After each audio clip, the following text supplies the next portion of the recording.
Our first speaker is Dr. Risa Lavizzo Mourey. She is the president and CEO of the Robert Wood Johnson Foundation. She'll share with us a call to action for building healthy communities. Risa? Thank you, Connie. Health is everything. How many times in your life have you heard someone say that? You know, you ask a young couple who's about to have a child, do you want a girl or a boy? And they say, it doesn't matter, as long as the baby's healthy. And then at Thanksgiving, if you do, as we do in my family, we go around the table and ask, what are you grateful for? And there's always that wise aunt who says, as long as I have my health, everything is fine. Health really is everything. And we hear it so often that sometimes it just goes in one ear and out the other. But what if we started thinking about the concept of health a little differently? Instead of just hearing the words, what if we really started focusing on the fact that health is everything? Now, most of us still think of health as simply not being sick, but it's really so much more than that. Health is everything. Think about that. It's the bedrock of personal fulfillment. It's the anchor of our community's well-being. It's how and where we live and work, how we socialize, how we teach our children. It's all about how you plan and build our streets, our neighborhoods, our communities. When we open our eyes to all of the things that health is and all of the things that influence health, the list just keeps getting longer and longer and longer. Poverty, violence, economic opportunity, clean water, pollution. What are you thinking about as I'm talking about that? What are you adding to the list? Stress, diet, exercise, spirituality maybe? See what I mean? I think you're having what I call the health is everything light bulb moment.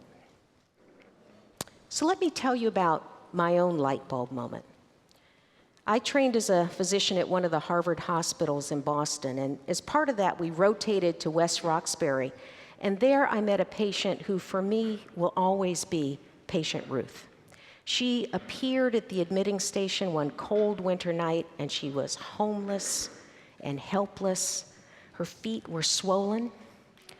She had only a pair of house slippers on, and it was clear that it was painful to walk because she had very raw leg ulcers. Now, we did what we always did.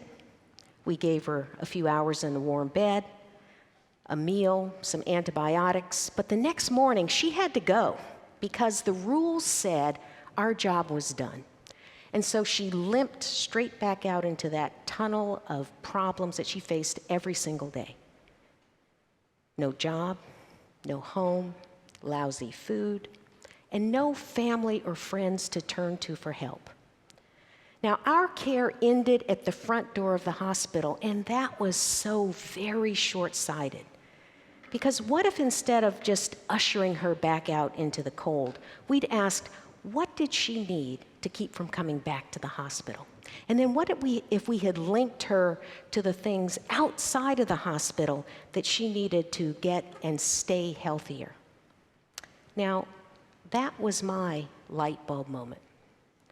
And believe me, once you turn those lights on, you can't help but to see the connection between health and the things that influence it everywhere we live. Did you know that your zip code at birth may be as important as your genetic code in determining how long and how well you live? This is a slide of New Orleans. Now, a person living up in the left can expect, in the Lakewood part of the city, can expect to live 25 years longer than someone living down there in Iberville near the French Quarter. 25 years. And what's even more eye-opening is the distance between those two parts of the city is only 6 miles, just a few minutes in a car. And still, the unemployment rate in Iberville is 3 times higher than what it is in Lakeview. The crime rate is 60% higher, and the high school graduation rate is 18% lower.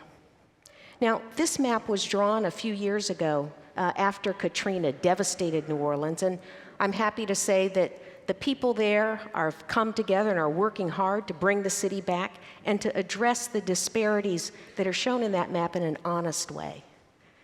I could show you a map of Atlanta, Las Vegas, my hometown, Seattle, and other places where the difference is as much as 15 or 20 years in life expectancy. But what I'd like you to do is think about what that map would look like in your hometown. Because all across America, there are neighborhoods like this, where parents are afraid to let their kids go out and play or walk to school. And when they do get to school, the playground is just chewed up asphalt. No monkey bars, no slides, no swings. And there are too many neighborhoods where it's easier to find a liquor store than a grocery store. And I'm not exaggerating when I say that in some of those neighborhoods, it's easier to find a gun than to buy fresh fruit. So the foundation that I lead has a different vision. We want to make sure that everyone in America is invested in building a culture of health where not only ourselves, but those that we love are able to lead healthier lives. Now, usually when I mention this, a culture of health, I can tell that people are trying to parse out in their heads, well, what does she mean by that, a culture of health? Well, let's start with culture. Last year, the Merriam-Webster Dictionary defined culture as its word of the year because people use it so broadly. Sometimes we use it to mean art or music or history and heritage. But what I want you to think about when I say culture is how we do things around here, how we do things within our workplaces, our communities, within our families, how we do things as a nation. When we talk about a culture of health, we want you to think that it means recognizing that health is an essential part of everything that we do. Think about what a difference it would make if our communities were intentionally designed to encourage health instead of making it so hard to make a healthy choice. And what if, no matter how much money you had or where you lived, you had the opportunity to stay vital, to remain active? And what if we provided our children not only with the promise of upward mobility, but with an actual pathway to get there? Now, I believe that we can achieve this as a nation, but we've got a long way to go. Because, let's be honest,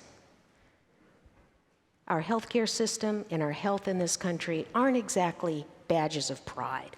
We spend nearly $3 trillion a year, more than any other country on the globe, and yet we continue to lose $226 billion a year because of lost productivity due to the health issues of our family and our workers.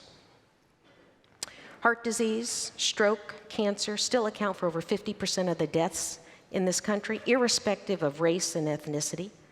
And a third of our children are overweight or obese, giving them a real chance of being the first generation to live sicker and die younger than their parents.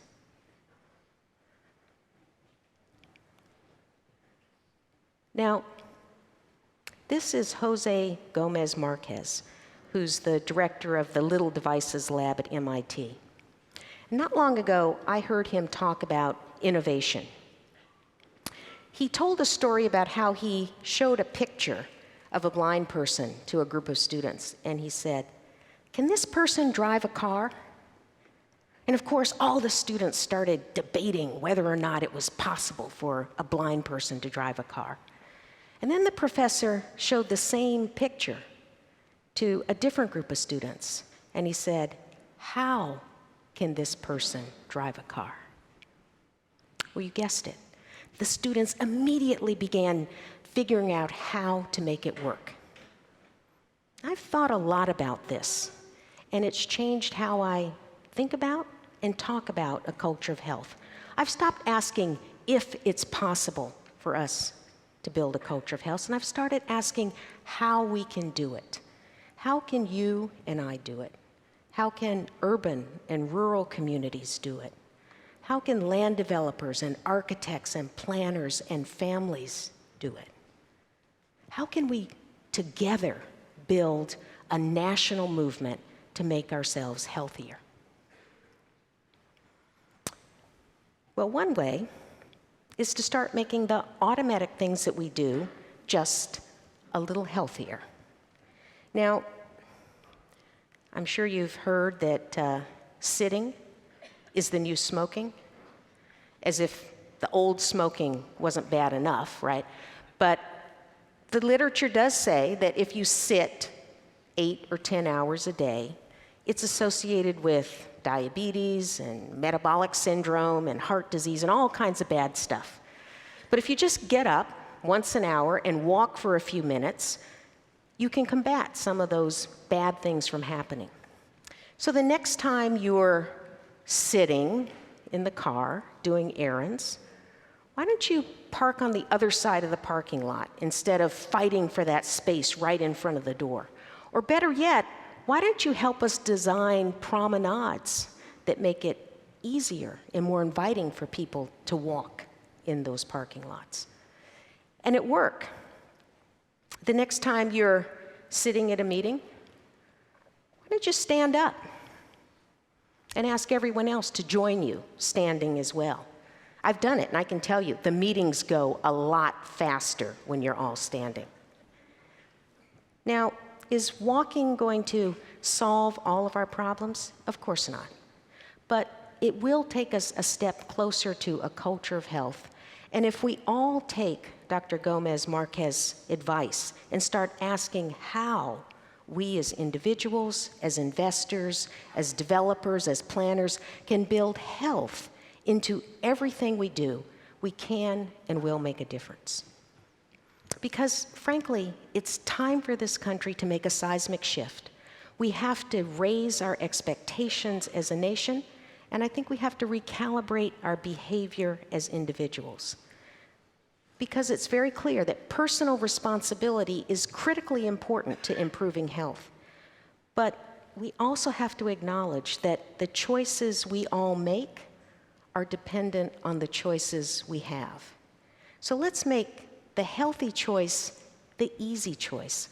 Let's make better health a part of what it means to be an American and to live in America. Now, why do I think a change like this, of this magnitude, is possible? Well, frankly, because it's been done before. Back in 1970, the year that Earth Day was established, the word recycling wasn't a part of our vocabulary, much less a part of our culture. But people began asking, why are we choking our oceans and landfills with paper and plastic and bottles that could be repurposed? And then they began demanding change, and now recycling is a part of our culture. You see recycling bins everywhere. They're everywhere outside. We instinctively put the paper in one place and the cans in another. And if you happen to put a bottle into the bin that says compost out there, you might even just fish it out and put it in the right place. I know I have. How many of you seen the show Mad Men? All right, so remember how you laughed when Peggy and Jane were being examined by a doctor with a cigarette hanging out of his mouth? Yeah. Or all those guys who were knocking back 5 or 6 bourbons at lunchtime? It's laughable because it's not a part of our culture anymore. We just don't do that. So let's make the changes now so that the next generation will laugh at the notion that cities were more about cars than people. Let's make the thought of growing up in a place where there's no open space, no green space, a joke. The good news is that communities are already starting to do this, and you are playing a very important part of that movement. So in the time that I have left, I'd like to show you some of the people who are leading the way. This is Reverend Michael Miner of Hernando, Mississippi. And not too long ago, he had the crazy idea that he was going to ban fried chicken from his church suppers because he was tired of conducting funerals for people who were dying prematurely of avoidable disease. Now, I spent some time in the South, and if any of you have, you can imagine how this went over at the beginning. But he was convinced that he wanted to lead his flock down a different path. And now, not only are his church suppers healthy potluck dinners, but there's also a walking path around the church and blood pressure monitors in the lobby. And he's developed a curriculum for other health ministries that's been adopted by the American Heart Association. We have to start acting as if health is at the top of our agenda, and we need to work across sectors to cultivate those kind of communities that make healthy choices possible for everyone. And of course, we're going to have to stick with it until we see some change. And that's what's happened in Brownsville, Texas. There, ordinary citizens have started teaming up with builders and civic leaders and the health department to build a kind of homegrown culture of health. Let me just give you a glimpse of what they've done in this video.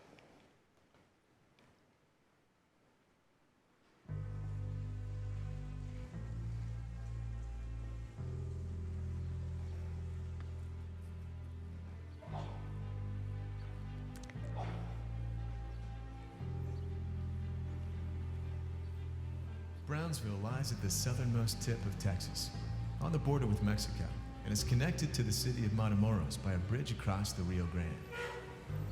It's in the poorest metro area in the United States, but Brownsville proves a culture of health can be built when resources are scarce, but partnerships are strong. Dr. Rose Gowan, a city commissioner, is working with partners from the university, health department, and the community. The people in Brownsville's health is affected by many different factors. Of course, the largest is poverty. Poverty, jobs, education, health are all connected, and you can't really examine one without the other. Among all of those challenges, we have a great many strengths, but our strongest asset is our people themselves. They want to feel better. They are looking for solutions, and they are willing to listen to possibilities. The Belden Trail was an abandoned rail line that touched several schools and ran through one of the lowest income neighborhoods of our city. It is today a concrete trail that is lit and landscaped, and kids and families walk and bike to school. Active transportation should be seamless. It should be possible to ride your bike to a bus stop, put your bike on a bus, and use your bike when you get off the bus. And that is what we're striving for, seamless, uninterrupted transportation. The Bike Barn is a grassroots initiative that has become very effective in engaging the children that live in the area in not only bike repair, but community building and riding bikes on a more frequent basis.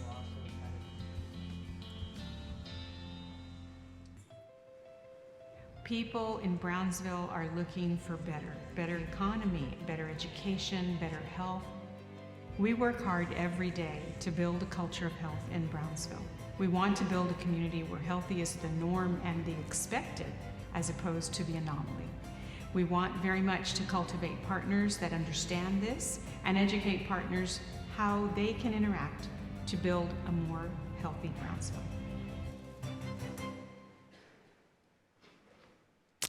And lastly, I want to tell you about the East Lake neighborhood in Atlanta. Now, I'm sure many of you are familiar with it as a great revitalization story, But today, I want you to think of it as a story about how health is everything. This is what the neighborhood looked like 20 years ago. It was a scary, violent place. The crime rate was 18 times higher than the national average.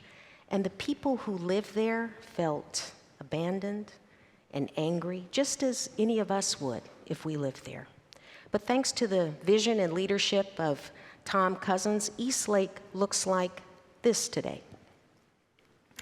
Now, instead of tackling the poverty and the failing schools and the horrible blight piecemeal, Tom helped establish the Eastlake Foundation and brought together business, philanthropists, city leaders, developers, and together they formed what they called purpose-built communities and made the decision collectively to tear down that horrible housing and replace it with 1,400 units of mixed-income housing, half of which was at the market rate.